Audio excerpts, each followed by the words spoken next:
युग पुरुष धन्वंतरी स्वरूप न्यूरोथेरेपी के जनक परम पूज्य गुरु जी डॉक्टर लजपत राय मेहरा जी की जय। सभी को सादर प्रणाम, नमस्कार। आज के जो हमारे वक्ता हैं उनका हम संक्षिप्त में एक परिचय देते हैं। आज के वक्ता का जो नाम है वो सत्येंद्र आर्य जी हैं, जो हमारे समक्ष में अभी स्क्रीन पे दिख रहे हैं। गुरुवार वैदिक ज्ञान सत्र के आज वक्ता है वरिष्ठ न्यूरोथेरेपी सत्येंद्र आर्य जी का न्यूरोथेरेपी आश्रम परिवार बहुत ही स्वागत करता है। आर्य जी के पास न्यूरोथेरेपी के क्षेत्र में 5 वर्षों का गहन अनुभव है। पिछले 2 वर्षों से वह अपने न्यूरोथेरेपी उपचार में नाड़ी निदान यानी कि नाड़ी डायग्नोस और अष्टविध परीक्षा के आयुर्वेदिक सिद्धांतों को सफलतापूर्वक समन्वय कर रहे हैं। अगर इनका हम अगर शिक्षण देखें कि इनकी शिक्षा क्या है, इन्होंने बीटेक की है, साथ साथ न्यूरोथेरेपी में तो अभी पारंगत है ही, उसके साथ नाड़ी पंचकर्म मर्म चिकित्सा और मेमोरी ट्रेनिंग में भी विशेष शिक्षा प्राप्त की है। आज आर्य जी हमें आयुर्वेद के त्रिदोष और नाड़ी ज्ञान को न्यूरोथेरेपी के साथ जोड़कर उपचार में सटीकता लाने का मार्ग दिखाएंगे। आइए सभी मिलकर के आर्य जी का स्वागत करते हैं। ओम श्री हरि। धन्वंतरी स्वरूप गुरुजी डॉक्टर लाजपत राय मेहरा जी की जय। और जितने भी वरिष्ठ सीनियर न्यूरोथेरेपिस्ट हैं, आप सभी के चरणों में प्रणाम। शुरुआत करते हैं एक श्लोक से। न तव्यम कामिये राज्यम न स्वर्गम न पुनर्भवम कामिये दुख तप्त नाम प्राणी नाम मार्ति नाशनम। ना तो मुझे राज्य की कामना है और ना ही स्वर्ग चाहिए, ना पुनर्जन्म चाहिए। मुझे दुख से संतप्त प्राणियों की पीड़ा का नाश करने की शक्ति दीजिए गुरुवर। यही मेरा उद्देश्य है। जो नाड़ी विज्ञान या जो भी मुझे छोटा मोटा ज्ञान है उसका और न्यूरोथेरेपी का जो करने का, सीखने का, सिखाने का, यही मेरा उद्देश्य हो, यही मेरी कामना है, यही मेरी मनोभावना है। यही आशीर्वाद गुरुजी आप बनाए रखिए।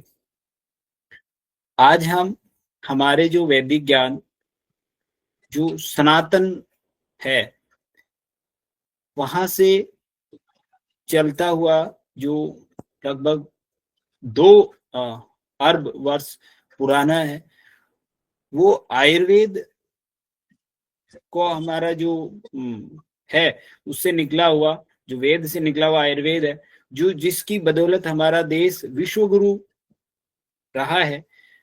उस ज्ञान के बलबूते पर विदेशों से लोग यहाँ पर आकर के चिकित्सा करवाने आते थे। जिस प्रकार से डॉक्टर लाजपत राय मेहरा जी के पास विदेशों से लोग चिकित्सा करवाने आते थे, उसी प्रकार उनसे पूर्व में जो रहे हैं, तो वो भी हमारे यहाँ विदेशों से चिकित्सा करवाने आते थे हमारे यहाँ चिकित्सकों के पास। तो उनका ही एक छोटी सी एक वानगी, एक पार्ट हम यहाँ देखेंगे। तो मैं जो प्रयोग करता हूँ, मैं अष्टविध परीक्षा प्रयोग में इसमें जो करता हूँ, अष्टविध परीक्षा में 8 प्रकार की परीक्षाएं, यानी कि पेशेंट की जो कोई एग्जाम से नहीं ना समझे इनको, परीक्षा मतलब कि डायग्नोसिस पार्ट। तो 8 प्रकार के डायग्नोज, उससे रोगी के शरीर, मन, दोष, धातु और रोग की स्थिति का आकलन किया जाता है। इसमें सबसे पहला नाड़ी परीक्षा। इसमें गति, बल, ताल, ताप आदि देख करके दोष को जो दोषों का जो संतुलन है वो समझा जाता है।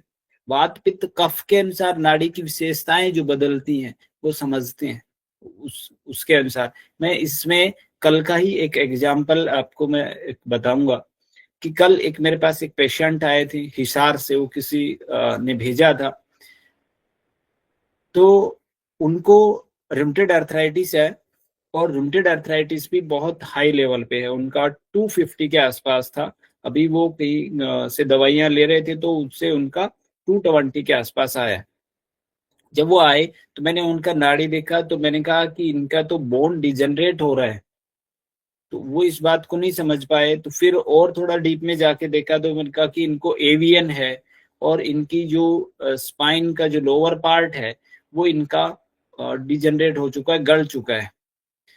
तो उन्होंने इमीडिएट कल ही एमआरआई निकलवाई और एमआरआई में ये बात एकदम 100% प्रूव हुई कि उनका लोअर पार्ट गल चुका है, L5 और स्पाइन का L5 वर्टिब्रा, और जो पेल्विक बोन है उधर का जो फेमोरल हेड है वो उनका डिजनरेट होना स्टार्ट हो गया है। तो इस बात को देख करके वो जो नहीं तो पहले यहाँ हम न्यूरोथेरेपी को जब उन्होंने देखा, वो मतलब काफी रिच फैमिली से हैं, तो उन्होंने न्यूरोथेरेपी को जब देखा तो उनको ये लग रहा था कि यहाँ दवाइयां नहीं है, कोई मशीनें नहीं है, तो हम यहाँ क्या कराएं। और जब उन्होंने ये चीज देखी कि इन्होंने देख करके ही ये बता दिया, तो उन्हें और भी अच्छा विश्वास हुआ। और अब मतलब कहीं किसी डॉक्टर के पास, वो कल में 4 डॉक्टर उन्होंने चेंज कर लिए कि एवियन हो गया तो अभी क्या करें। तो हर डॉक्टर के पास जाने से पहले वो कंसल्ट कर रहे हैं और उसके बाद भी वो फोन करके पूछ रहे हैं कि उन्होंने ऐसा कहा है तो आरएजी क्या करें। दूसरा, यूरिन परीक्षा, मूत्र परीक्षा। मूत्र परीक्षा में भी मैं जो एक उदाहरण, आपको एक घटना जो मैं बताऊंगा वो अभी हाल फिलहाल 10 से 12 दिन पहले की ही है। इसमें रंग गंध आवर्ती और मतलब उसके अंदर अवशेष को देखा जाता है और उसके बाद अग्नि दोष की स्थिति की, दोष कितना पुराना है और ठीक होगा कि नहीं होगा ये तक पता किया जाता है। और इसमें मूत्र परीक्षा से, और मैं इसमें आपको मैं बताऊं कि ये भी पता किया जाता है कि व्यक्ति ठीक होगा, मतलब रोग साध्य है कि असाध्य है। साध्य है तो यानी कि साध्य का मतलब कि वो रोग ठीक होगा या नहीं होगा, और ठीक होगा तो होने के बाद पेशेंट खुश रहेगा कि नहीं रहेगा, वो दुखी तो नहीं हो जाएगा, वो मन से तो दुखी नहीं रहेगा। और इससे ये भी पता लगाया जा सकता है कि रोगी की जो मृत्यु वो तो नजदीक नहीं है, रोगी कितने समय में उसकी मृत्यु हो सकती है। मैं इसमें एक ये सच्ची घटना ये है अभी की 10 से 12 दिन की। इसमें क्या है कि एक मेरे पास कोई सीखने के लिए आती है महिला, उनकी बहन, उनको चलने में वो सूरत में थी, तो वहां उनको 1 महीने से चलने में कुछ दिक्कत आ रही थी।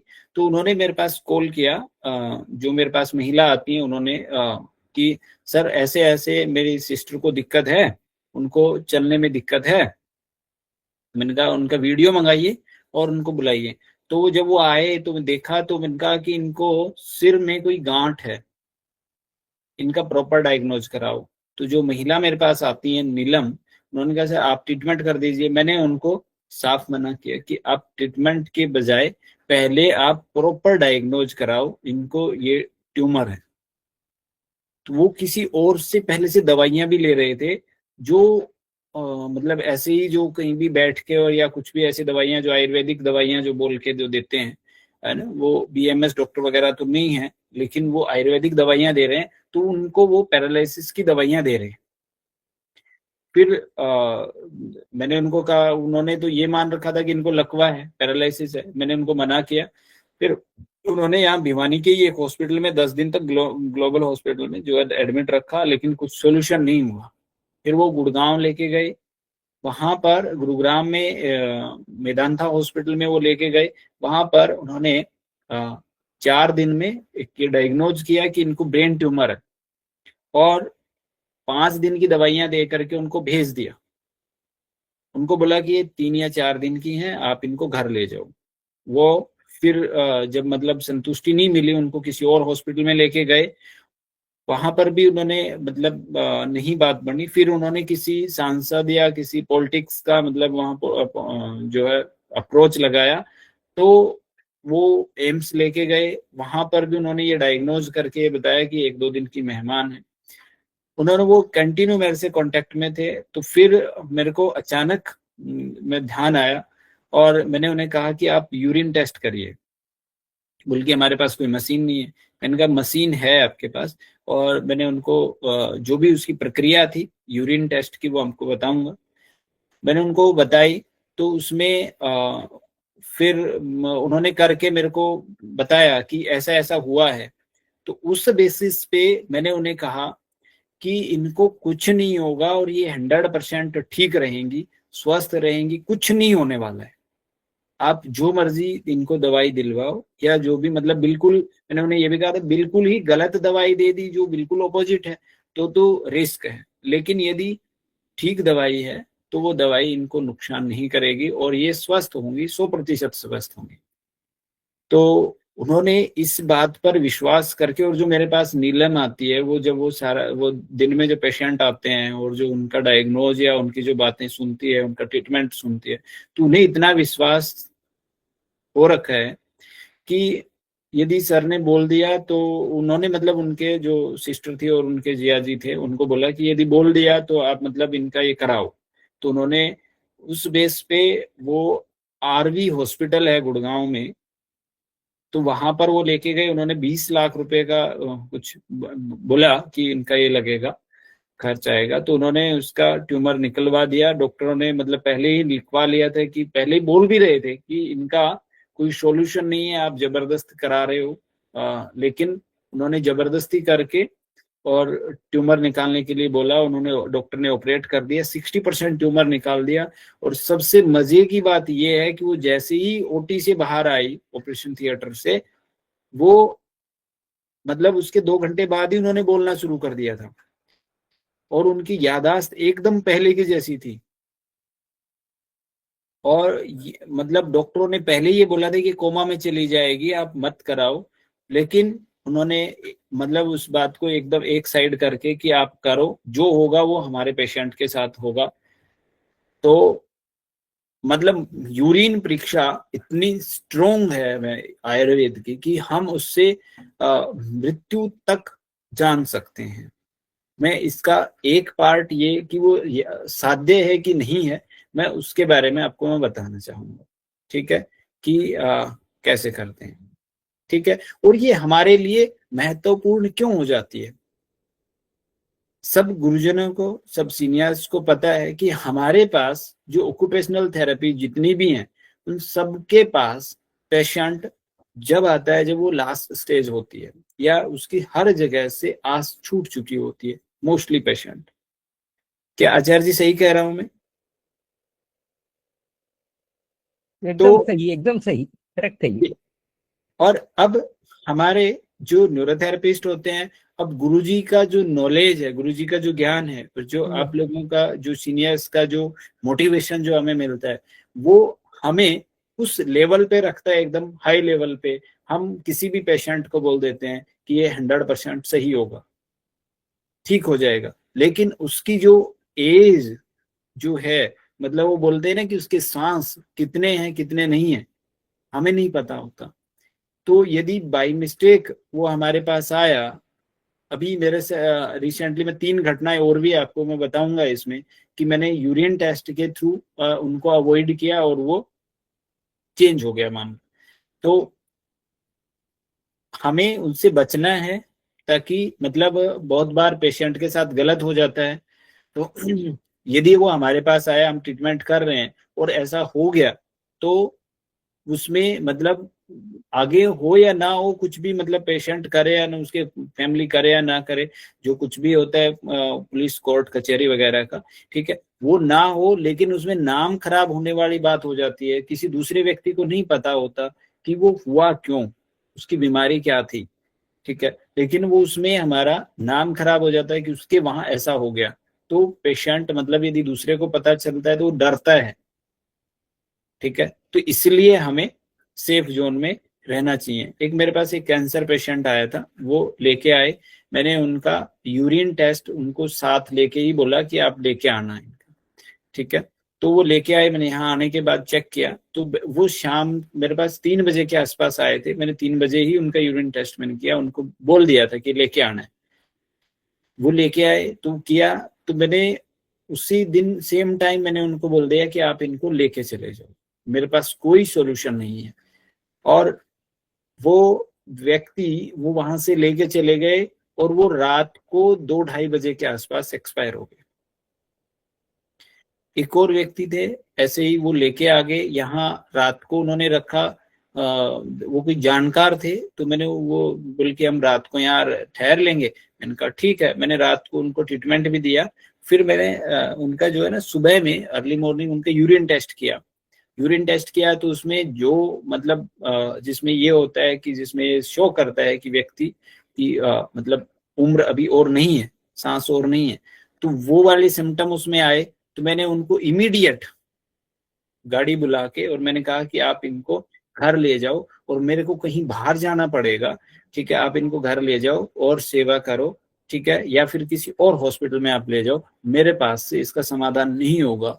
और मतलब वो शाम मेरे यहाँ से गए थे सुबह 9:30 बजे के आसपास, और वो वहां पहुंचे अपने घर 12:30 बजे के आसपास, लगभग 2.5 से 3 घंटे में, लगभग 150 किलोमीटर के आसपास मेरे पास वो आए थे।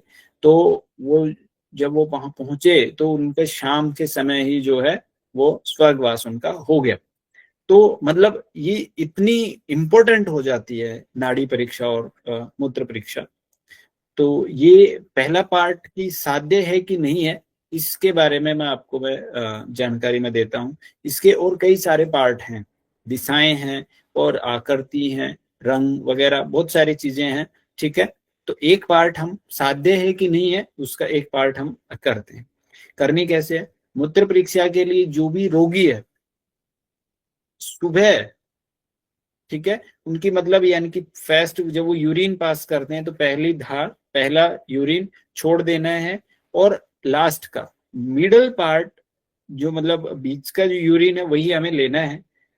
और ये कब लेना है? जब कुछ रात रहे, यानी कि 4 बजे, 4:30 बजे, ठीक है, 5 बजे, यानी कि सूरज निकलने से पहले, जब कुछ रात है, अंधेरा है, तब आपको लेना है। और लेना है कांस्य के बर्तन में, उसमें यूरिन को इकट्ठा करना है।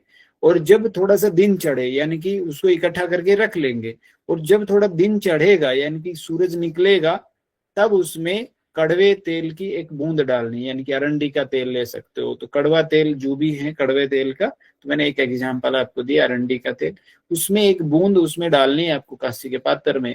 और वो बूंद यदि उसमें पूरी में फैल जाए तो यानी कि रोग साध्य है। यदि वो पूरे में मिक्स हो जाए तो मतलब समझो कि रोग साध्य है, वो रोग ठीक होगा, वो रोगी ठीक होगा, कुछ नहीं होने वाला उसको। तो ऐसे रोगी की चिकित्सा हमें आयुर्वेद के अनुसार करनी चाहिए। और यदि उसमें जो बूंद जो डाली उसके बहुत सारे छोटे छोटे कतरे हो जाए, उसके पार्ट्स हो जाएं, तो रोग साध्य तो है लेकिन कष्टप्रद साध्य है, जिसको कहते हैं कि वो लंबा समय लेकर के ठीक होगा। तो आप किसी को मतलब ये फिर ये उसमें चेक करके कुछ बहुत सारे पेशेंट हमसे पूछते हैं कि कितने समय में ठीक हो जाएंगे जी, कितने समय में ठीक हो जाएंगे, तो आप उसमें चेक करके बता सकते हो कि कष्टप्रद साध्य है, यानी कि दुख के साथ साध्य होगा, ठीक तो होगा लेकिन दुख पा करके सही होगा, यानी कि परेशानी भी होगी उसको। और यदि वो जो बूंद जो हमने डाली थी कड़वे तेल की वो नीचे बैठ जावे, तो इसका मतलब आप समझें कि वो रोग असाध्य है, ठीक नहीं होगा। ये आयुर्वेद ऐसा कहता है, जो हमारे आयुर्वेद आचार्य हैं वो ऐसा कहते हैं। इसके और बहुत सारे तरीके हैं कि किस दिशा में जाएगा, किस प्रकार की आकृति बनेगी, वो नीचे बैठा तो कब तक बैठेगा, ऊपर बीच में रहा तो क्या होगा, और कई सारे इसके तरीके हैं। आगे की किसी क्लास में उसके बारे में डिस्कस करेंगे। स्टूल एग्जामिनेशन गुरुजी ने बहुत लिखा है उसके बारे में, और आयुर्वेद में भी बहुत सारा इसमें है।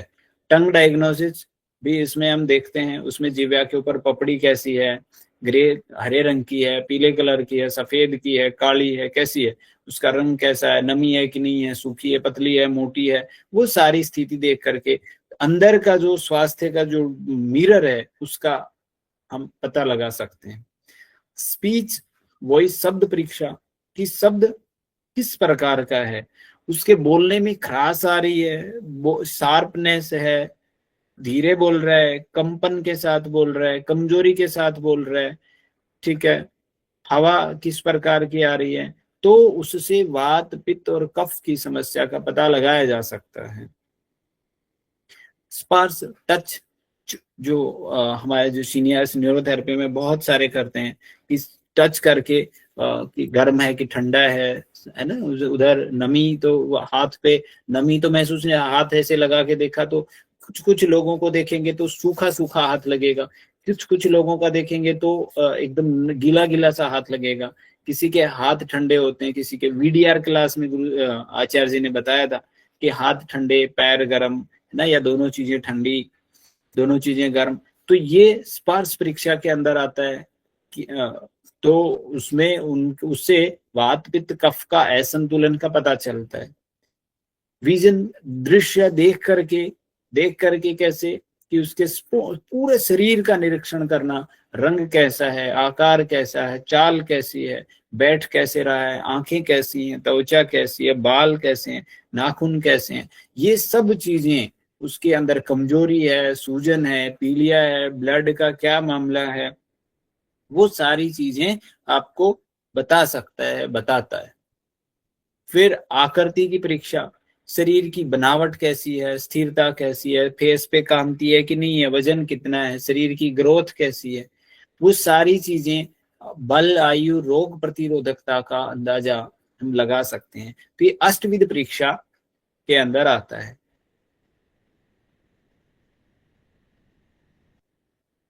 अभी हम इनमें से एक चीज हम देखते हैं नाड़ी विज्ञान के बारे में। नाड़ी विज्ञान महर्षि कणाद जिसे आया, और इन्होंने विद्योतनी टीका लिखी थी जिसमें नाड़ी ज्ञान लिखा हुआ है, और जो नाड़ी ज्ञान के टॉर्च बैरियर हैं वो भगवान शिव हैं, महादेव जी हैं, मतलब महादेव जी से ही ये ज्ञान आया है, ठीक है। अब महादेव जी के ज्ञान से जो ज्ञान आया है वो मतलब एक यहाँ 4 लोगों के पास आया, महादेव जी से ब्रह्मा के पास आया, ब्रह्मा जी से इंद्र के पास आया, और इंद्र जी से कणाद, महर्षि कणाद के पास आया, ठीक है। और महर्षि कणाद ने विद्योतनी टीका नाम की एक बुक लिखी थी जिसमें नाड़ी ज्ञान है। लेकिन एक व्यक्ति ऐसे हुए, रावण, लंकापति रावण, आचार्य रावण भी इनको बोला जाता है, तो इनको भगवान शिव से डायरेक्ट नाड़ी ज्ञान इनको मिला था। कणाद जी को ब्रह्मा इंद्र के थ्रू मिला था, लेकिन भगवान शिव से डायरेक्ट रावण को नाड़ी ज्ञान मिला था। तो नाड़ी ज्ञान की जो मतलब रावण की एक नाड़ी ज्ञान की पूरी एक बुक है। आयुर्वेदिक एनाटॉमी में हमारे शरीर में लगभग 3.5 करोड़ नाड़ियां हैं,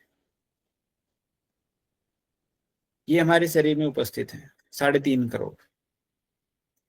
ये सभी नाड़ियां, सारी की सारी 3.5 करोड़ नाड़ियां हमारे मणिपुर चक्र अर्थात नाभि में मिलती हैं, और इन नाभि में जो ये नाड़ियां 3.5 करोड़ हैं, मतलब शरीर में सारी छोटी बड़ी जो कैपिलरीज वगैरह जो कुछ भी है, ठीक है, वो सारी 3.5 करोड़ है। उनमें से 72,000 नाड़ियां स्थूल नाड़ियां हैं, मोटी है, उनमें शब्द, स्पर्श, रूप, रस, गंध वगैरह प्रवाहित होते हैं। इन 72,000 नाड़ियों में से 700 नाड़ियां जो हैं वो ब्लड वेसल्स, 700 ब्लड वेसल्स हमेशा हमारी बॉडी के अंदर ब्लड एंड जो है ना नॉरिश एंड नर्चर करती रहती है हमारी पूरी उसको बॉडी को। 700 जो ब्लड वेसल्स हैं वो, ठीक है, वो nurture the whole body with अनारसा। अनारसा का मतलब है अन्न से बना पोषक रस। अनारसा मतलब कि जिन 700 नाड़ियां हमारी ऐसी हैं जिनमें रस, रक्त, मांस, मेद, अस्थि, मज्जा, शुक्र, ये सब धातुएं और ऊर्जाएं प्रवाहित होती हैं। और इन 700 में से भी 24 नाड़ियां ऐसी हैं जिसमें स्फुरण और स्पंदन होता है। इनमें पल्स जो पल्सेशन है वो आसानी से महसूस करी जा सकती है, यानी कि जो नाड़ी की जो बीट है, जो धड़कन है, वो महसूस करी जा सकती है। लेकिन इन 24 में से भी जो परीक्षण करने के योग्य है वो केवल एक नाड़ी है, जीव, जिसे बोलते हैं जीव साक्षिणी नाड़ी। ये हमें देखनी कहाँ चाहिए, इसके बारे में आपको मैं बताता हूं।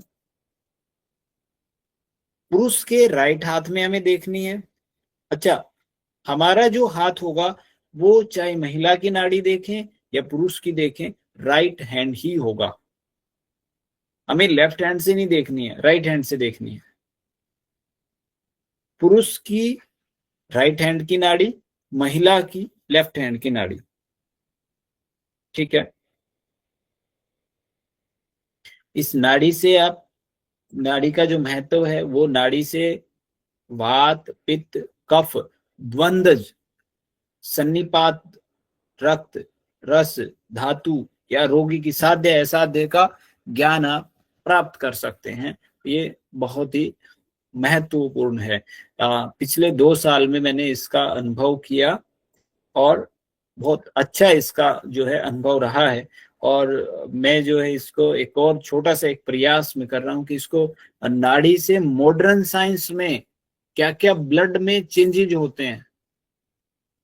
यदि जो हम पित्त देखते हैं तो पित्त 5 प्रकार का है, तो 5 में से कौन सा पित्त गड़बड़ है, तो उससे ब्लड में या मॉडर्न साइंस में, एलोपैथ में मतलब क्या चेंजेज आता है ब्लड में, WBC में क्या आएगा, RBC में क्या आएगा, उन सब में क्या क्या चेंजेज आते हैं। तो उसके ऊपर मैं थोड़ा सा कोशिश कर रहा हूं कि हम इसको बना पाए, इसको कर पाए। कुछ हद तक कर भी रहा हूं और किया भी थोड़ा सा।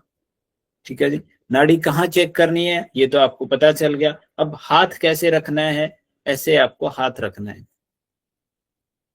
सबको दिख रहा होगा, ये हमारी जो इंडेक्स फिंगर है, ये इंडेक्स फिंगर है। कर्सर आपको दिख रहा होगा, ये इंडेक्स फिंगर है, मिडल फिंगर है और ये रिंग फिंगर है। इंडेक्स, मिडल, रिंग, ये हमें रखने का तरीका ये एज इट इज ऐसे आपको रखना है। ठीक है, जैसे मैं राइट हैंड से चेक करूं, स्पोज की मैं अपना ही हमें ऐसे चेक करना है कि हमेशा ये जो वात की जो नाड़ी है, सॉरी उंगली है, मतलब ये समझ लो कि पहली वात की, दूसरी पित्त की और तीसरी कफ की। ये वात थंब की तरफ आएगी, मिडल में रहेगी और ये हार्ट की साइड में आएगी। ठीक है,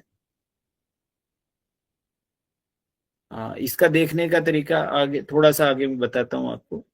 देखनी कब है हमें, प्रातः काल देखनी है। ठीक है, जो एक क्लोक है, आयुर्वेदिक क्लोक, जिसको मतलब जो दोषों के हिसाब से उसको आयुर्वेद में रिप्रेजेंट किया जाता है। सुबह 6 बजे से 10 बजे तक जैसे कफ का काल रहता है। उसमें एक और चीज भी मैंने देखी कि जो जिस प्रकार के दोष से संबंधित जो रोगी हैं, उनका उस काल में यदि ट्रीटमेंट किया जाए तो उनको रिजल्ट और बेटर आता है। जैसे यदि कफ के काल में यदि कोई कफ का रोगी है और उसको मतलब उसका नाश किया जाए तो अच्छा रिजल्ट आता है। ठीक है, पित्त का तो जैसे सुबह 6 बजे से 10 बजे तक कफ का काल, कफ के बाद 10 से 2 बजे तक पित्त का काल, 2 से फिर शाम 6 बजे तक वात का काल, फिर उसके बाद फिर से कफ का काल। तो ऐसे 4-4 घंटे के जो है अंतराल पे ये काल आते हैं। और इन 4 घंटे में भी कफ 5 प्रकार का है तो वो 5 हिस्सों में डिवाइड हो जाएगा। ठीक है जी, तो उसमें यानी कि हर एक उसमें आप डिवाइडेशन कर सकते हो। खाली पेट देखना है, सकारात्मक विचार और सकारात्मक ऊर्जा के साथ नाड़ी देखनी चाहिए। जो भी नाड़ी का डायग्नोज करता है और जो रोगी है उसको सुख आसन में बैठ करके किसी भी प्रकार के वेग नहीं होना चाहिए, सभी के प्रकार के वेग से निवर्त होकर के। और गुस्से में कभी भी नाड़ी नहीं देखनी है। जब आप नेगेटिव हैं तब नाड़ी नहीं देखनी है, आप कंसंट्रेट नहीं हो तब नाड़ी नहीं देखनी है। ठीक है, पॉजिटिव और कंसंट्रेट होकर के ही नाड़ी देखनी है। कब नहीं देखनी है? मालिश के तुरंत बाद नहीं देखनी है, खाने के तुरंत बाद, या भूख लगी हो, कोई व्यक्ति भूखा मर रहा है, ठीक है, आपने बुला तो लिया कि खाली पेट आना, लेकिन उसका नंबर आया 2 बजे और वो भूख से तड़फ रहा है कि मेरे को तो भूख लग रही है, तो ऐसे समय पे नाड़ी नहीं देखनी है। उसको बोलो हल्का नाश्ता करके आए, तब तक वो 2 घंटे 1.5 घंटे बाद वो थोड़ा सा पेट उसका खाली हो जाएगा, तब आप देख सकते हैं। नींद से तुरंत उठने के बाद, किसी की सोने की इच्छा हो तब, ठीक है, कोई रोके, इसमें मैं ऐड करना भूल गया था, कोई ज्यादा मतलब एकदम बहुत हंसी ठट्ठा कर रहा है, 1 घंटे तक हंस के आया है और वो कहे कि मेरी नाड़ी देखो, नहीं देखनी है। कोई बहुत गम में है, सैड है, तब नाड़ी दिखा रहा है, नहीं देखनी है। ठीक है, नहाने के तुरंत बाद नाड़ी नहीं देखनी है, गुस्से के समय में नाड़ी नहीं देखनी है। ठीक है, अब हम देखते हैं कि हमारा जो हार्ट है, ये मतलब हार्ट की साइड में, तो हार्ट की साइड में कफ है। ठीक है, जो वात होता है ये हल्का होता है, वात मतलब हवा, तो हवा तेज चलती है। ठीक है, तो यानी कि सबसे जो ये ऐसा मान सकते हो कि इधर से हार्ट से ब्लड आया और इधर जा रहा है, तो मतलब जो तेज चलने वाला है वही इंजन होता है, तो यानी कि वात इंजन है। ठीक है, हार्ट से, ये जो हार्ट है इससे ब्लड हमारा थंब की तरफ जा रहा है, तो ये वात इंजन है। बीच में ये डिब्बे हैं और ये लास्ट में जो पीछे पीछे चलता रहता है वो कफ है। ठीक है, थंब की साइड को हम डिजिटल एंड बोलते हैं, हार्ट की साइड को प्रोक्सिमल एंड बोलते हैं। ठीक है, अभी देखना कैसे है? सबको दिख रहा है तो आप मेरे को बताना, दिख रहा है सबको? ओके, तो हमें ये हमारी फिंगर इस प्रकार से हमें रखनी है। ठीक है, यहाँ जो हम यहाँ देखते हैं, यहाँ पर ये थंब के यहाँ पर, और ऐसे हमें रखनी है। तो ये इंडेक्स फिंगर हमारी थंब के साइड में आएगी, और इधर आप रखोगे तो आपको यहाँ पे एक नाड़ी, जिसको जीव साक्षिणी नाड़ी बोलते हैं, उसकी पल्सेशन आपको पता चल जाएंगे। यहाँ रखोगे तो आपको उसके धड़कन महसूस हो जाएगी, उसके पास में फिर आप ये रखो और आपको इन तीनों में से आपको ये धड़कती हुई यहाँ महसूस हो जाएंगी। ठीक है जी, तो यहाँ पर नाड़ी आपको चेक करनी है। तो ये पहली पर यदि आपको बीट महसूस हो रही है तो वात है, दूसरी पर महसूस हो रही है, पहली पर सांप की तरह चलती हुई महसूस हो रही है, सांप की तरह से आप आराम से आंख बंद करके महसूस करोगे, सांप की तरह महसूस होगी, तो सर्प गति वात है। और जो मेंढक की तरह कूद रही है वो पित्त है, और जो बिल्कुल एकदम हंस की तरह बिल्कुल धीरे धीरे धीरे धीरे चल रही है तो वो कफ की नाड़ी है। ठीक है, वात के जो गुण होते हैं, यहाँ हमें गुणों का पता होना जरूरी है, क्योंकि हमने देख तो लिया यहाँ वात है और पता नहीं कि कौन सा गुण आएगा। तो वात का गुण रुक्ष होता है, ठीक है, लघु होता है, शीत होता है, खर होता है यानी कि खुरदरा होता है, शीत मतलब ठंडा होता है, लघु मतलब हल्का, है ना, और चल चल गुण होता है, उसमें चल ये गुण होते हैं उसमें वात के। ठीक है, पित्त के गुण स्निग्ध होता है, तीक्ष्ण होता है, उष्ण गर्म होता है, लघु होता है ये भी, और आम टॉक्सिन्स वाला होता है, गंध वाला होता है, सर और द्रव गुण होते हैं। कफ के गुण स्निग्ध, शीत, गुरु भारी, मंद, पिच्छिल चिपचिपा होता है, स्थिर होता है। ठीक है, जब हम देखते हैं तो हमने ये 3 बड़े सेंसर पे काम करेंगे यहाँ पे, मतलब यानी कि वात, पित्त और कफ, 3 पे। ठीक है, यहाँ इधर 3 पे, और लेकिन इसमें से 3 पार्ट और बन जाते हैं। ये आपका डिजिटल एंड, मिडल कर्वेचर और प्रोक्सिमल, यानी कि इधर का सिरा, ये यहां पर जब हम यहां बात करते हैं तो ये जो है आपका डिजिटल एंड, बीच में मिडिल कर्वेचर और लास्ट में प्रोक्सिमल एंड। तो तीन इसमें, इस फिंगर में तीन पार्ट इस फिंगर में और तीन पार्ट इस फिंगर में, यानी कि तीन और ये जो है 9 सेंसर हो गए और तीन आपके बड़े सेंसर हैं। तो 12 सेंसर से आप 12 छोटे कैमरों से आप जो है मतलब नहीं 12 कैमरा से आप किसी भी रोगी का चेक कर सकते हो।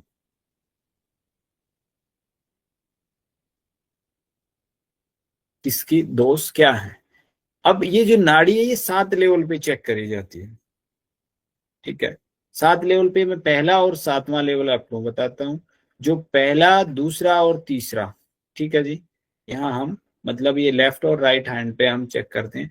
तो पहले में आप राइट साइड में कोलन, गॉल ब्लैडर और पेरिकार्डियम, तीन चीजें चेक कर सकते हो पहले लेवल पे, ठीक है। ये इसका चेक करना और कभी फिर कभी इस पे देखेंगे। स्मॉल इंटेस्टाइन, लेफ्ट हैंड में स्मॉल इंटेस्टाइन, स्टमक और ब्लेडर को देख सकते हो आप पहले लेवल में, यानी कि दोनों हाथों में अलग अलग ऑर्गन्स को आप चेक कर सकते हैं कि किस ऑर्गन में गड़बड़ है।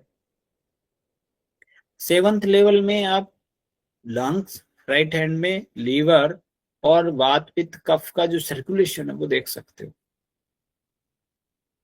और लेफ्ट में हार्ट, स्प्लीन और किडनी को देख सकते हो कि कहाँ उनमें गड़बड़ है। और हर एक ऑर्गन को, हर एक ब्लड के छोटे से पार्ट को भी आप जो है नाड़ी से आप देख सकते हो। अब वात मतलब गड़बड़ हुआ, किसी का वात ज्यादा है, और तो वहां पर वात में मैंने आपको बताया था कि पहली फिंगर, इंडेक्स फिंगर में सर्प गति मिलती है, मतलब ऐसे सर्प की तरह। लेकिन जो वात की साइट है कहाँ कहाँ पाया जाता है, हेड, लोअर एब्डोमेन में, पेल्विक ग्रिडल जो है, थाइस, ईयर, कॉलन, ठीक है, स्किन, बोन, हेयर वगैरह। यदि हम बड़े लेवल पे देखें तो ऐसे आप बांट सकते हो, देखो ऐसे आप बांट सकते हो, ठीक है। ऐसे हमने चेक किया तो जो हमारा जो वात है, ये फिंगर जो है इंडेक्स फिंगर, ये हमारी नेवल से नीचे का पार्ट इंडिकेट करती है, ठीक है। Middle finger navel to pancreas या आपका मतलब डायफ्राम है उस एरिया को इंडिकेट करती है, और जो रिंग फिंगर है वो अबो द पेनक्रियास मतलब डायफ्राम से ऊपर का चेस्ट एंड ब्रेन, इसको इंडिकेट करता है। तो ये तीन हिस्सों में हम बॉडी को बांटते हैं, तो ये तीनों अलग अलग में डिवाइड करते हैं, ठीक है। लेकिन बात इन एरिया में हमें मिलती है। अब हम जानते हैं कि आयुर्वेद के अकॉर्डिंग वात क्या है और न्यूरोथेरेपी से किस प्रकार से हम उसको कनेक्ट कर सकते हैं। अभी इसमें आगे की जो रहेगी वो उसमें हम न्यूरोथेरेपी से क्या कनेक्शन है, आयुर्वेद में क्या है, उसके गुण क्या है।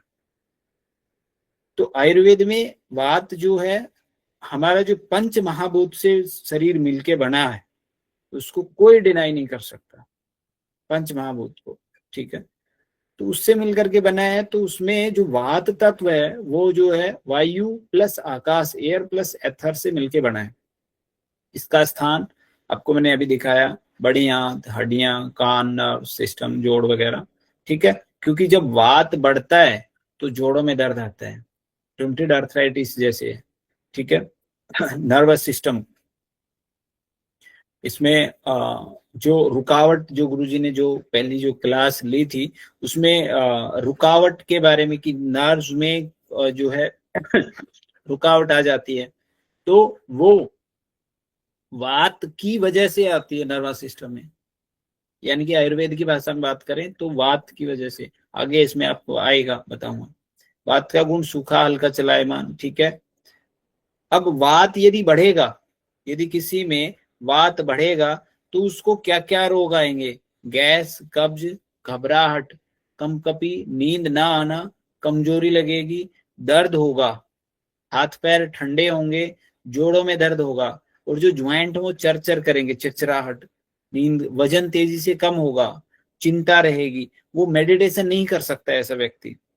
यदि वात वाले व्यक्ति को आपने ये बोल दिया कि मेडिटेशन करो, ठीक है, ध्यान में बैठो, नहीं बैठ सकता, ध्यान भटकेगा उसका बार बार, जल्दी थक जाएगा, अधिक सोच विचार करेगा, बेचैनी ज्यादा रहेगी। तो यानी कि ये लक्षण है किसी व्यक्ति में, तो इसका मतलब उसमें वात गड़बड़ है।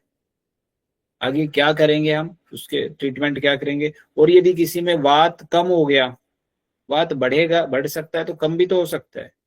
यदि वात घटा तो उसमें सुस्ती, भारीपन, आलस्य, उसकी गति धीमी हो जाएगी। क्यों हो जाएगी? क्योंकि जो वात का जो गुण है वो है चलने का, चलेगी, तेज चलेगी। तो लेकिन यदि उसमें वात घट गया तो उसकी जो चाल है वो कम हो जाएगी। इसी वजह से उसमें आलस्य आ जाएगा, इसी वजह से उसमें सुस्ती आ जाएगी, इसी वजह से उसमें भारीपन आ जाएगा। अब न्यूरोथेरेपी के अनुसार वात का जो वैज्ञानिक दृष्टिकोण है वो क्या है? नर्व और सर्कुलेटरी सिस्टम, वात जो करता है वो नर्वस और सर्कुलेटरी सिस्टम की सक्रियता करता है, उसको स्टिमुलेट करता है। न्यूरोथेरेपी के अनुसार जो वात शरीर की जो इलेक्ट्रिकल और जो फिजिकल जो गतिविधियां हैं उसका प्रतीक है, न्यूरल और सर्कुलेटरी। जब वात असंतुलित होगा तो शरीर में जो नर्व इंपल्सेस हैं, ब्लड फ्लो है, मस्कुलर टोन है, वो गड़बड़ हो जाती है जब वात असंतुलित होगा। तो न्यूरोथेरेपी के अनुसार यदि वात बढ़ा तो न्यूरोथेरेपी से हमें कैसे पता चलेगा? न्यूरोथेरेपी में हमें क्या करना है? वात बढ़ा तो आपने चेक तो कर लिया यहां से कि वात बढ़ा हुआ है, ठीक है, तो कैसे क्या करेंगे हम? हमारी जो बॉडी है वो ओवर एक्टिव हो जाती है, उसमें जो नर्वस सिस्टम है वो हाइपर एक्टिव हो जाएगा, मसल्स जो है स्पाज्म हो जाएंगी, ड्राइनेस आएगी, कॉन्स्टिपेशन आएगा। इसका एक गुण आपको मैं एक उदाहरण में आपको बताता हूँ। एडीएचडी बच्चों में वात बढ़ा हुआ होता है। इसके ऊपर एक मैं आयुर्वेद और जो है उससे मैं कुछ चीजें सर्च करके कि ये जो बच्चे हो रहे हैं इस प्रकार के, ये बच्चे क्यों हो रहे हैं, पेरेंट्स में ऐसी कौन सी डेफिशिएंसी आई या ऐसी कौन सी गड़बड़ हुई जिसकी वजह से ये बच्चे पैदा हो रहे हैं। तो अभी तक का जो मेरा जो एक छोटी सी एक बुक, मतलब कुछ पेज की, अभी उसमें 70 पेज के आसपास हुए हैं, तो मैं उसका छोटा सा एक मैं उसके ऊपर कोशिश में कर रहा हूँ कि उसको मैं लिख सकूं, उसके ऊपर पता कर सकूं। तो उसमें अभी तक का मेरी जो नजर में या मेरे जो ढूंढने में जो आया कि जिन पेरेंट्स को पहले से वात की समस्या है उनके बच्चे मोस्टली एडीएचडी बच्चे होते हैं। तो यानी कि वो हाइपर एक्टिव मिलेंगे उनको, कॉन्स्टिपेशन वगैरह, वात यदि बढ़ा हुआ है तो इसका मतलब यदि कॉन्स्टिपेशन हाइपर एक्टिव है तो, और यदि वात घटा तो अंडर एक्टिव है, यानी कि उसका जो स्लो नर्व कंडक्शन होगा, पुअर सर्कुलेशन होगा, वीकनेस होगी। ठीक है जी। अब आपको न्यूरोथेरेपी में क्या समाधान करना है वात की स्थिति में? यदि वात बढ़ा हुआ है तो जो लीवर फंक्शन है वो लो होगा, कॉलन के अंदर ड्राइनेस आई हुई है, एड्रिनल ग्लैंड जो है वो हाइपो एक्टिव है, हाइपो हो गई है। इसी वजह से वात वाले पेशेंट को एंजाइटी होती है ना। आप देखते होंगे ना कि बहुत सारे, यहाँ मेरे पास में राजस्थान पड़ता है तो उधर जो है ना सीकर वगैरह में उधर बहुत सारे बच्चे जो है अपनी जीवन लीला खत्म कर लेते हैं। तो उनके ऊपर जब एक छोटा सा हम जब देखते हैं तो ऐसे बच्चों का वात बढ़ा हुआ मिलता है, एड्रिनल ग्लैंड जो है हाइपो हो जाती है, तो वो एंजाइटी में, डिप्रेशन में चले जाते हैं ना। तो उस केस में हमें जो पॉइंट्स के ऊपर किस पे काम करना है? लीवर, एड्रिनल और कॉलन का बैलेंस हमें करना है। यदि वात बढ़ा तो लीवर, एड्रिनल और कॉलन का बैलेंसिंग हमें करना है। तो उससे रिलेटेड जो भी ट्रीटमेंट है वात बढ़ा हुआ है तो इनसे रिलेटेड जो भी पॉइंट है, इनसे रिलेटेड जो भी ट्रीटमेंट है वो आप करें। फिर कभी की क्लास होगी तो एड्रेनल पे कौन से पे काम करना है, वात कौन सी प्रकार का बढ़ा होगा तो कौन सी कितना एडीआर आपको देना है, उससे आपको आराम आ जाएगा पेशेंट को, या उससे उन सब चीजों पे आगे की बात करेंगे। यदि वात घटा तो उसका जो नर्व टोन है वो कम हो जाएगा, मसल्स वीकनेस आ जाएगी। अभी इसमें क्या करना है हमें, यदि वात घट गया तो एड्रेनल, हार्ट, ब्रेन स्टिमुलेशन आपको करना है, ठीक है। तो ये असंतुलन से gas, constipation, paralysis, tumour, pain, ठीक है, इंसोमेनिया तो आते ही हैं।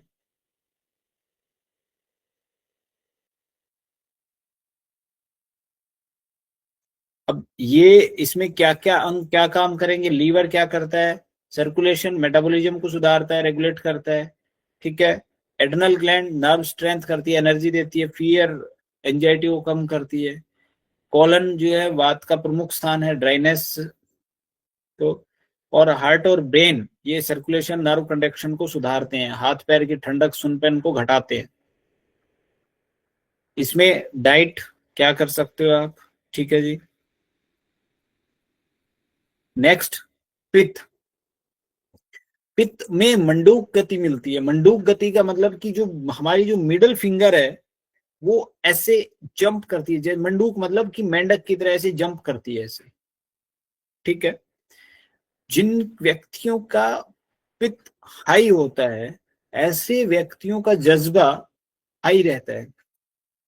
जैसे हमारे में पंडित जी पित्त प्रधान है, इनका यदि नाड़ी देखेंगे तो पित्त की ये वाली जो है, मतलब अभी कफ का काल है लेकिन इनकी अभी भी पित्त की नाड़ी बहुत हाई जंप कर रही होगी, उसकी साथ साथ कफ की नाड़ी भी इनकी कूद रही होगी, है ना। जैसे इनका क्या बोलते हैं, राकेश जी हैं, राकेश जी का कफ प्रधान है इनका, ठीक है। तो जैसे आचार्य जी का वात और पित्त प्रकृति है, तो ये बताता है कि उनकी नाड़ी में क्या हो रहा होगा। तो पित्त ऐसे व्यक्तियों का जज्बा जो है हाई होता है, वो मतलब किसी भी काम को कि हाँ हम कर जाएंगे, हम कर देंगे, ऐसा कर देंगे, ठीक है। तो ये पित्त के स्थान है, साइट है कि हाँ, पित्त से ब्रेन में दो चीजें होती है। हमारे पास ऐसे पेशेंट आते हैं, एक होता है ग्रे मैटर और एक होता है व्हाइट मैटर। तो जो ग्रे मैटर होता है वो पित्त की वजह से होता है, ध्यान रखना, ठीक है। आगे व्हाइट मैटर भी आएगा, उसको मैं बताऊंगा आपको, है ना। स्किन से रिलेटेड, आई से related, blood, liver, spleen, gall bladder, ठीक है। आपका स्वेटिंग, स्मॉल इंटेस्टाइन, नेवल, ये पित्त की वजह से ऐसा होता है, ठीक है, इन ऑर्गन्स पे रहता है। पित्त का स्थान जठराग्नि यानी कि पेट, लीवर, ठीक है। और जो इसका तत्व है वो अग्नि और जल। छोटी आंत, रक्त, नेत्र, त्वचा में ये जो है रहता है।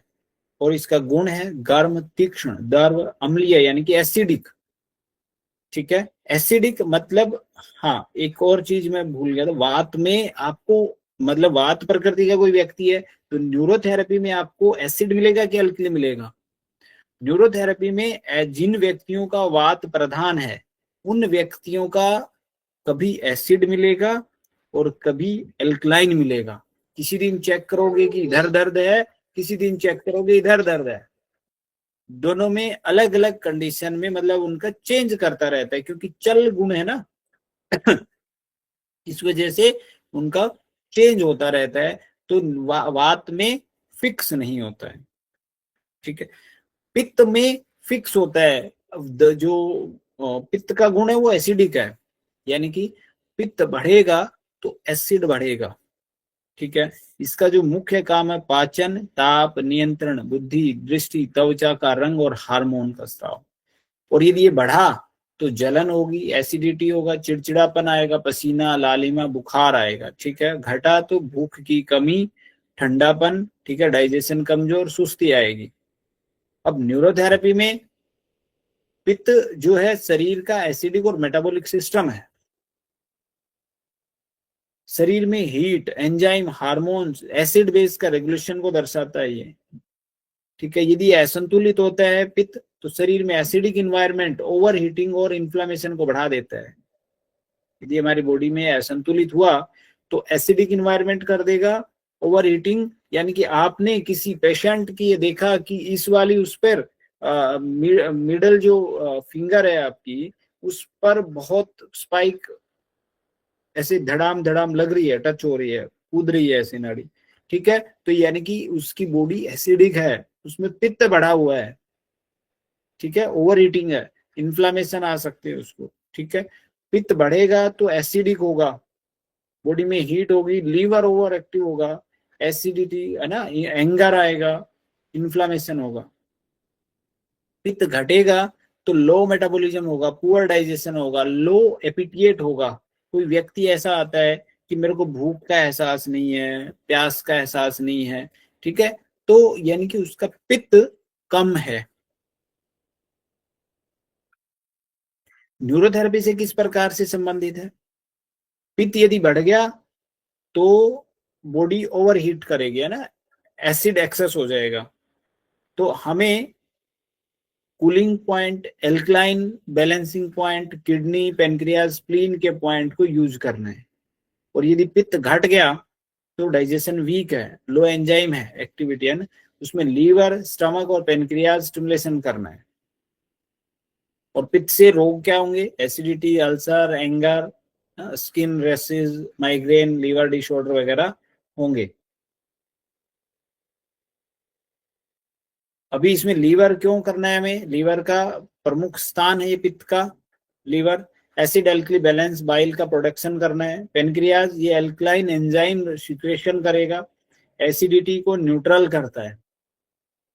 स्प्लीन ब्लड प्यूरिफिकेशन का काम करती है, गर्मी टॉक्सिन्स को कम करता है। किडनी एसिड जो है एक्सप्रेशन करता है, पीएच कंट्रोल करता है। और एड्रिनल ग्लैंड ये जो है पित्त को शांत करता है, एड्रिनल ग्लैंड, और स्ट्रेस और एंगर को कंट्रोल करता है। भी डाइट को आप फॉलो करा सकते हैं। ठीक है, इसमें उनको क्या नहीं करना है, मिर्च, खट्टा, तला हुआ, शराब, जो धूप वगैरह, ज्यादा देर धूप में, गुस्सा, देर रात जगना, उपवास ज्यादा करना या धूप में ज्यादा रहना, ये नहीं कराना है। ठीक है,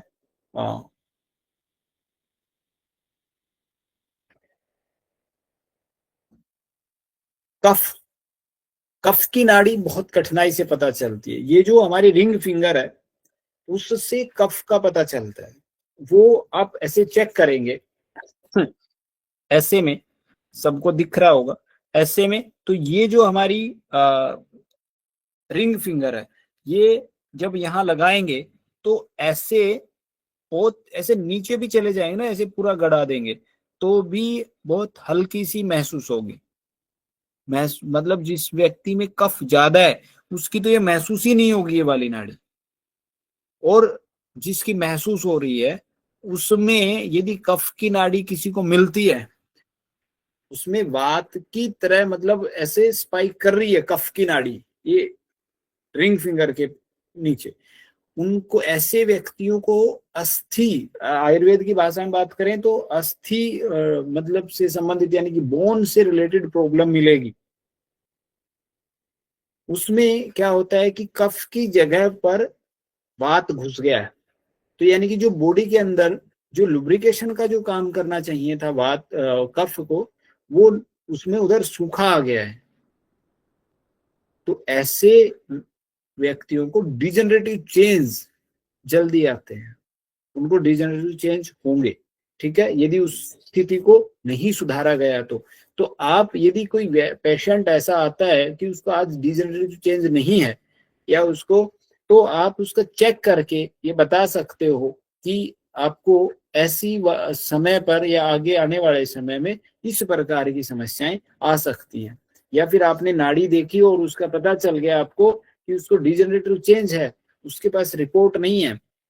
बहुत बार रिपोर्ट्स में मतलब मैं ऐसा नहीं बोल रहा हूँ, क्योंकि बहुत बार ऐसा आप लोगों के भी सामने आया होगा कि रिपोर्ट्स कुछ और होती है, पेशेंट कुछ और कहता है, और बहुत बार रिपोर्ट सब नॉर्मल होती हैं लेकिन पेशेंट बहुत सीरियस होता है कि वो बहुत परेशान है, बहुत पेन और पता नहीं क्या क्या होता है, रिपोर्ट सब नॉर्मल होती हैं।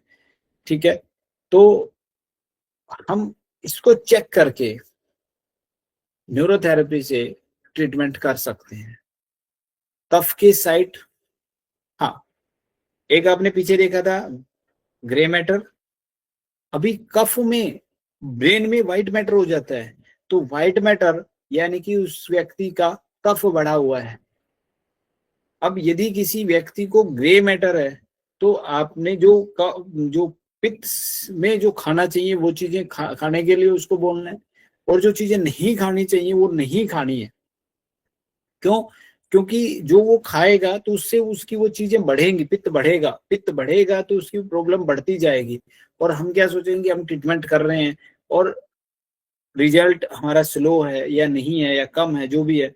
ठीक है, यदि उसने खाने में इंप्रूवमेंट कर लिया और ट्रीटमेंट हमने सही दिया तो यानी कि उसका जो रिजल्ट है वो डबल हो जाएगा। ठीक है, तो कफ की जो साइनस नोज है, माउथ थ्रोट है ना, पेनक्रियाज और साइनोवियल फ्लूइड है, लंग्स है, लिम्फ नोड्स है, ठीक है, मास्टिक टिश्यूज है, प्लाज्मा है, टंग है, यहाँ पे आपका जो कफ का स्थान है। कफ का जो तत्व है वो पृथ्वी और जल से मिलकर बना है। ठीक है, आप यहाँ पे फिर से देख सकते हो, छाती, गला, सिर, पेट का ऊपरी भाग, ज्वाइंट्स, लिम्फ सिस्टम में कफ रहता है। इसके गुण भारी, ठंडा, स्थिर, चिकना, धीमा, मीठा होता है। ठीक है, ये जब बढ़ेगा तो, और इसका जो मुख्य काम है वो क्या है, स्थिरता, पोषण, चिकनाई, स्नेह, प्रतिरक्षा, इम्यूनिटी को बनाए रखना। जब ये बढ़ेगा तो सुस्ती, मोटापा, बलगम, आलस्य, नाक बंद, जमाव, ठीक है, या सूजन आ जाएगा। ये जो मध्य प्रदेश है ये आगे निकल के आ जाएगा। ठीक है, और जब घटेगा तो कमजोरी लेके आएगा, सूखापन, घबराहट, नींद की कमी लेके आएगा। ठीक है, जब कफ घटता है तो वात बढ़ेगा। इन दोनों का आपस में संबंध है। ठीक है, इसके बारे में आगे के उसमें देखेंगे। अभी हम केवल इन 3 सेंसर पे बात कर रहे हैं कि वात, पित्त और कफ, क्या ये है कि ये है कि ये है। ठीक है, आपको लास्ट में मैं चेक करना भी बताऊंगा, अब सब आप लोग चेक करेंगे, है ना। न्यूरोथेरेपी के अनुसार कफ का जो वैज्ञानिक दृष्टिकोण है, कफ का जो स्वभाव है वो एल्कलाइन है। हम न्यूरोथेरेपी में एसिड और एल्कलाइन चेक करते हैं, तो कफ का जो स्वभाव है वो एल्कलाइन है। ठीक है, कूल और स्टेबल होता है। जब कफ बढ़ता है तो अत्यधिक एल्कलिनिटी, ठंडापन, दर्व जमाव, है ना, फ्लूइड का रिटेंशन हो जाता है। ठीक है, और न्यूरोथेरेपी में ये कब, जब थायराइड, पिट्यूटरी या लिम्फेटिक सिस्टम जो है कम काम करे, मेटाबॉलिज्म कम हो, सर्कुलेशन कम हो। मतलब जब थायराइड, हम क्या देखते हैं कि मेटाबॉलिज्म कम हो जाता है तो थायराइड होती है। पिट्यूटरी से रिलेटेड जो भी डिजीज आती है मेटाबॉलिज्म कम होता है तो आती है ना। म्यूकस फॉर्मेशन या एडिमा सूजन, तो यानी कि अल्कलाइन बढ़ता है, वाटर रिटेंशन कम होता है, फ्लूइड रिटेंशन का, तो सूजन आ जाती है। इसका मतलब कफ का उनमें बढ़ाव है। तो ऐसे में यदि हमने ये जान लिया कि उनका कफ बढ़ा हुआ और उससे ये चीजें आई हैं, तो हमें बहुत बार डाइट को बताना है उसको, पेशेंट को, कि क्या खाना है, क्योंकि पेशेंट ये वो आस करके आता है कि मेरे को डाइट भी बताई जाएगी। यदि आपने इसको अच्छे से समझा और इसको 2 बार 4 बार देख के समझ लिया कि कफ बढ़ा तो मतलब क्या, तो आप उसको वो डाइट उसको देंगे तो यानी कि बेनिफिट होगा, डबल बेनिफिट होगा। अब कफ की स्थिति न्यूरोथेरेपी का क्या संबंध है? यदि कफ बढ़ा तो यानी कि अल्कलीन ज्यादा है, शरीर ठंडा होगा, स्लगिश होगा, कंजेशन हो जाएगा। अब आपको क्या काम करना है, उसके thyroid, pituitary, heart, liver, pancreas और लिम्फ पॉइंट जो हैं उनको स्टिमुलेट करना है। और यदि कफ घटा तो यानी कि अल्कलाइन कम हो गया, शरीर में ड्राइनेस आ जाएगी, वीकनेस आएगी, तो आपको फिर से वही एड्रिनल, किडनी, लीवर बैलेंसिंग करना है। और कफ रोग में ओबिसिटी, साइनसाइटिस, अस्थमा, ठीक है, हाइपोथायराइड, कफ, डिप्रेशन, पीसीओडी, ये सब कफ के डिजीज, कफ के कारण, ठीक है। यहाँ पीसीओएस और पीसीओडी दोनों में फर्क है। पीसीओडी अलग कारण से आता है, पीसीओएस अलग कारण से आता है। थायराइड क्या करेगा? यहाँ न्यूरोथेरेपी की उपचार दिशा जो है कैसे है कि थायराइड मेटाबॉलिज्म को बढ़ाता है, स्लगिशनेस को दूर करता है। पिट्यूटरी ग्लैंड मास्टर ग्लैंड है तो हार्मोन को बैलेंसिंग करेगा। लिम्फ नोड्स टॉक्सिन्स को हटाते हैं, म्यूकस को साफ करते हैं। लीवर मेटाबॉलिज्म को सुधारता है, हेवीनेस को घटाता है। हार्ट सर्कुलेशन बढ़ाएगा, ठीक है, शरीर में वार्मथ लेके आएगा। और इसमें हम क्या मतलब डाइट क्या ले सकते हैं? उनको गर्म पानी, सूप, अदरक, हल्दी, त्रिफला वगैरह, सुबह सुबह व्यायाम करना, सूर्य नमस्कार वगैरह, नींबू पानी, शहद वगैरह, है ना। उनको नहीं करना है, ठंडी चीजें नहीं खानी है, ऐसी मिठाई, तेलीय भोजन। तो ऐसे व्यक्तियों को आपको नहीं देना है, इनएक्टिविटी है ना, हैवी डिनर नहीं करना है, लेट नाइट नहीं खाना है, ठीक है जी। आपको आसान कफ है तो मतलब यानी कि स्थिरता और स्नेह है। जब अधिक हो जाएगा तो न्यूरोथेरेपी में स्टिमुलेटिंग जो वार्मिंग पॉइंट है वो देने हैं। आचार्य जी ने बताया था कि थायराइड यहाँ लेफ्ट साइड से ऐसे रबिंग करेंगे तो शरीर गर्म हो जाता है। तो यानी कि वो थायराइड हमने यहाँ इसमें भी चर्चा की कि वो वार्मिंग पॉइंट है। वो हमने तो मैंने तो अभी बनाया है इसमें, है ना। आचार्य जी ने हमें बताया था पहली क्लास में कि वार्मिंग पॉइंट है। तो यानी कि थायराइड के ऊपर हमें काम करना है। जब कम हो जाएगा तो यानी कि कफ कम हुआ तो नॉरिशमेंट नहीं हो रही है, लुब्रिकेशन नहीं है। जैसे मैंने आपको एक शुरू में कि एवियन के पेशेंट के बारे में बताया था, तो उसमें नॉरिशमेंट नहीं है उधर, ठीक है। तो कफ लुब्रिकेशन नहीं है, तो इसलिए उसमें उसको वो करना है हमें। अब एक चीज और हम समझते हैं कि ब्लड का पीएच लेवल से क्या संबंध है इसका। ब्लड का पीएच लेवल से क्या रिलेशन है? ब्लड का जो पीएच लेवल नॉर्मल है, आप सब जानते हैं 7.35 टू 7.45 के बीच में होता है, ये अल्कलाइन होता है। अब वात पित्त कफ के बारे में इसमें क्या है? जो दोष ब्लड जो है, ब्लड का पीएच है, उसमें पित्त यदि बढ़ता है तो पित्त की प्रकृति ही गर्म और तीक्ष्ण है, एसिडिक है। तो इसका मतलब जो पीएच लेवल 7.35 से नीचे चला जाएगा, एसिडिक कंडीशन में आएगा, ठीक है। तो रासायनिक अवस्था में एसिडिक कंडीशन होगी, तो यानी कि आपको एसिडिक कंडीशन को ठीक करना है। उस व्यक्ति के अंदर गर्मी, जलन, ठीक है, इन्फ्लेमेशन, एसिडिटी, गुस्सा आएगा, तो उसको आपको ठीक करना है, ठीक है। तो अब इसमें इन्फ्लेमेशन है कि एसिडिटी है कि गुस्सा है, उसके अकॉर्डिंग आपको ट्रीटमेंट डिसाइड करना है। गुस्सा है तो 9 गोल दे रहे हो आप, एसिडिटी है तो एसिड ट्रीटमेंट दे रहे हो, इन्फ्लेमेशन तो क्या दे रहे हो। तो यानी कि लेकिन हमें इस बात का पता होना चाहिए कि उसमें पित्त यदि है तो उसका ब्लड का पीएच लेवल घट गया है, और यदि कफ है तो ठंडा, स्थिर, भारी है, यानी कि एल्कलाइन बढ़ा है, तो ब्लड का पीएच लेवल 7.45 से ज्यादा हो गया है। उस व्यक्ति में सुस्ती, बलगम, जमाव, ठीक है, कोई चीज जम रही है उधर, थकान, ये चीजें आएंगी। और यदि वात है तो वात है तो क्या होगा? वात शुष्क है, चलायमान है, गैसीय है। तो इसमें पीएच जो है कभी घटता है कभी बढ़ता है, ठीक है। इसमें गैस, ब्लड सर्कुलेशन में गड़बड़ी आ जाएगी, नर्व असंतुलन आ जाएगा, ठीक है जी।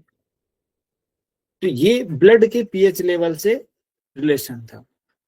और जो आगे की क्लास होगी उनमें हम जानेंगे कि हर एक अंग में इन जो वात, पित्त, कफ का क्या रोल है। पित्त 5 प्रकार का है, तो आप न्यूरोथेरेपी से कैसे ठीक कर सकते हो? कौन सा पित्त किस अंग को खराब करेगा, किस अंग में गड़बड़ करेगा, तो आप एक सिंगल पॉइंट देकर भी उस ऑर्गन को ठीक कर सकते हो। वात 5 प्रकार का है, तो कौन सा वात कहाँ गड़बड़ कर रहा है, प्रत्येक अंग की दशा और मतलब उसकी मन की दशा, प्रत्येक अंग की दशा आप जान पाएंगे, ठीक है। ये कौन से रोग पैदा करता है उसके बारे में भी आप इसमें जान पाएंगे। और इसमें और यदि हम आगे बढ़ते हैं तो 7 लेवल हैं। इसको स्टॉप करता हूं, यहां आता हूं। नाड़ी में 7 लेवल हैं और उन 7 में हम ब्लड का जो हर एक पार्ट है, आरबीसी, डब्ल्यूबीसी का, प्लाज्मा वगैरह जो कुछ भी है, उन सब का हम पता कर सकते हैं कि किस पार्ट में गड़बड़ है और उस पार्ट से क्या डिजीज आती है और क्या कैसे वो ठीक हो सकती है। वो एक एक ऑर्गन के बारे में जब हमें पता होगा कि इस वाली चीज से ये पार्ट गड़बड़ हुआ तो हम इसको ऐसे करके ठीक कर सकते हैं, तो हमारे जो रिजल्ट्स हैं वो कई गुना बढ़ जाएंगे। दूसरी चीज, गुरुजी ने जो विधा है हमारी न्यूरोथेरेपी, बहुत वर्ल्ड की excellent, top most, super most, जो कुछ भी कहें वो सबसे बेस्ट टू बेस्ट है। अब यदि हमारी विधा मैं मतलब इस फील्ड में या इसमें मतलब मैं क्यों जोर देके या इस चीज के ऊपर मैं क्यों फोकस कर रहा हूं, मैं इसे इसलिए फोकस कर रहा हूं कि मेरे को किसी एक बहुत जाने माने मतलब एक अधिकारी थे, उन्होंने वो मेरे पास आईबीएस का ट्रीटमेंट कराने के लिए आए थे, तो उन्होंने एक छोटी सी बात मेरे से कही थी और वो बात मुझे चुभी थी कि जब आप ट्रीटमेंट बिना दवाई बिना मशीन के कर रहे हो तो आपके पास डायग्नोज भी बिना मशीन बिना मतलब उसके होना चाहिए, ताकि तभी आप मतलब एक प्रॉपर एक वे में आप जा रहे हो कि हाँ, यदि आप ट्रीटमेंट बिना मशीन के कर रहे हो तो डायग्नोज भी आप बिना मशीन के करो ना। तो वो बात मुझे उनकी मतलब एकदम क्लिक की कि हाँ समझ आया। तब से मैंने जो है इसके ऊपर ये फोकस करना शुरू किया और इसको आगे और आगे डीप में सीखना और चीजें करना मैंने इसका शुरू किया।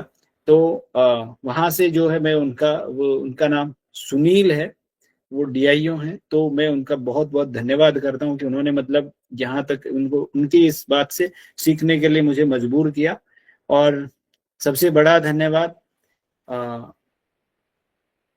आश्रम परिवार का कि उन्होंने मुझे इस लायक समझा कि इस मंच पे जगह दी। और बहुत बहुत धन्यवाद पंकित सर, उनका लीडर का, हरिओम जी का, कि उन्होंने यहाँ पे जगह दी और मुझे, और आप सबका सबसे ज्यादा धन्यवाद कि आप अब तक अब टिके हुए और जिसके बारे में आपको पता भी नहीं है और कि क्या है ये, ठीक है और आप सुन रहे हैं, ठीक है। तो आप सबका भी धन्यवाद। मैं आपको अभी लास्ट में कि देखनी कैसे है, आप सब अपने अपने कैमरा को ऑन कर सकते हैं और आप खुद अपनी अपनी चेक कर सकते हैं, ठीक है। मैं आपको कैसे चेक करनी है, हमारी जो ये फिंगर है, इंडेक्स फिंगर, ये थंब की साइड में रहेगी, ये मिडल में आ जाएगी, ये हार्ट की साइड में रहेगी।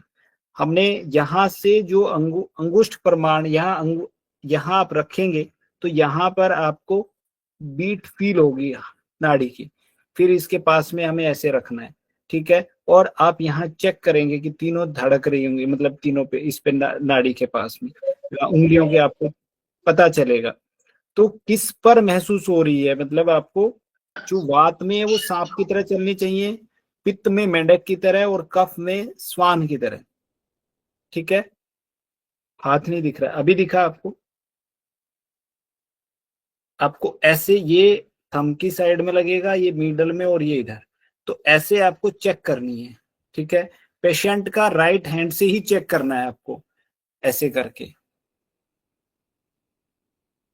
ऐसे करके हमेशा ये नाड़ी थंब की, ये जो उंगली है थंब की साइड में आएगी, ये थंब की साइड में आएगी तो बाकी अपने आप आ जाएंगी, ठीक है। आपको ऐसे करके चेक करना है। तो जो भी है उसके अकॉर्डिंग आप मतलब यदि ये इसमें है, हम मोटा मोटी यदि समझें, यदि इस नाड़ी इस उंगली पर आपका बीट फील हो रहा है तो इसका मतलब आप समझे कि नाभि से नीचे की गड़बड़ है। ये टांगे ऐसा मान सकते हो, ये टांगे हैं, यदि इस पर महसूस हो रहा है तो नाभि से नीचे की गड़बड़ है। ठीक है, आप उनको बता सकते हो, पूछ सकते हो कि पैरों में तो दर्द नहीं रहता, घुटनों में तो दर्द नहीं रहता, यूरिन से रिलेटेड कोई प्रॉब्लम नहीं है, ठीक है। और ये यदि इसमें महसूस हो रही है तो यानी कि उनको एसिडिटी, सीने में जलन, गुस्सा, हाइपर एक्टिविटी उनको मिलेगा। और यदि इसमें कुछ महसूस हो रहा है इस वाली नाड़ी में, तो यानी कि उनको डिजेनरेटिव चेंजेस हैं, बोन से रिलेटेड प्रॉब्लम है, कैल्शियम कम है। और यदि ये बिल्कुल भी नहीं मिल रही है, रिंग फिंगर बिल्कुल नहीं मिल रही है, तो इसका मतलब चेस्ट से रिलेटेड, लंग्स से रिलेटेड उनको प्रॉब्लम है, या कोई ब्रेन में मतलब कोई ऐसा हिलचल कुछ रहा है, आप देख सकते हो फिजिकली, तो उनको बता सकते हो कि आपको ब्रेन में कोई ना कोई गड़बड़ है, कोई ट्यूमर वगैरह, कोई सिस्ट वगैरह, कुछ ऐसा कुछ हो सकता है, मतलब उनको कफ से रिलेटेड प्रॉब्लम है। यदि ये बिल्कुल नहीं मिल रही है रिंग फिंगर, तो मतलब डायफ्राम से ऊपर उनको कोई ना कोई प्रॉब्लम है, हार्ट में कोई प्रॉब्लम हो सकती है, ठीक है। तो मोटा मोटी 3 पार्ट्स में हम बॉडी को डिवाइड करके देख सकते हैं। और आगे की जो होगा उसमें पित्त 5 प्रकार का अलग अलग रोग लेके आता है, वात 5 प्रकार का अलग अलग रोग लेके आता है, अलग अलग जगह पे रहता है। उसमें वात में आप देखेंगे कि 5 प्रकार की वात से अलग अलग, सर जी अगर सारी पता चल रही हैं तो क्या होता है? सारी पता नहीं चलती हैं, आपका पित्त ज्यादा है, ठीक है। अभी कौन सा मतलब उसमें, यानी कि आपका पित्त ज्यादा है जिसकी वजह से आपको सारी महसूस हो रही है, वो कफ को भी कुदा रहा है मतलब। और कफ 5 प्रकार का है, तो कफ से कौन से अंग में गड़बड़ आती है, कौन सा रोग होगा वो अलग अलग जगह पे रहता है।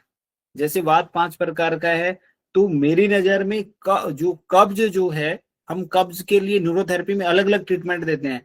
बहुत सारे पेशेंटों को एलएसटीएफ से कब्ज नहीं खुलता है, किसी को माइल्ड न्यूट्रल से ही खुल जाता है, नॉर्मल एज ए नॉर्मल से ही खुल जाता है। राकेश सर सही कह रहा हूँ? जी जी बिल्कुल सही बोले, डायग्नोस प्रॉपर होना चाहिए। किसी किसी को हम कितना भी लेफ्ट साइड राउंड नॉर्मल दे दे, कुछ फर्क नहीं पड़ता है। कुछ फर्क नहीं पड़ता है। तो ऐसे में यदि हमने डायग्नोज किया कि उनको कौन सी वात बढ़ी हुई है, वो कौन से ऑर्गन में, कौन सी वात की वजह से कौन से ऑर्गन पे गड़बड़ कर रही है, जिसकी वजह से कब्ज है, यदि हमने उनको वो सही पॉइंट दे दिया तो उनका कब्ज खुल जाएगा। एसिडिटी बहुत हम देते हैं, फिर से दोबारा से आती है, फिर से देते हैं, फिर से दोबारा से आती है। यदि हमने ये पता कर लिया कि पित्त कौन सा बढ़ा हुआ है और कहाँ से बढ़ा हुआ है, उसका डायरेक्ट ट्रीटमेंट दिया, तो यानी कि वो कंट्रोल हो जाएगा। तो मेरा मतलब छोटा सा एक प्रयास है, आप लोगों का ये साथ रहा तो जरूर मैं इसके ऊपर, और मैं इतना सा आप सभी का धन्यवाद करते हुए, और सबसे ज्यादा हरिओम जी का, क्या पंडित जी का, राकेश जी का, और आप सबका, और पंकित सर का, कि आप लोगों ने मंच दिया, मुझे मौका दिया। आप सबका बहुत बहुत धन्यवाद। Thank you. किसी का कोई डाउट क्वेश्चन है तो पूछ सकते हैं, बाकी पंडित जी आप आगे आप कंटिन्यू करिए।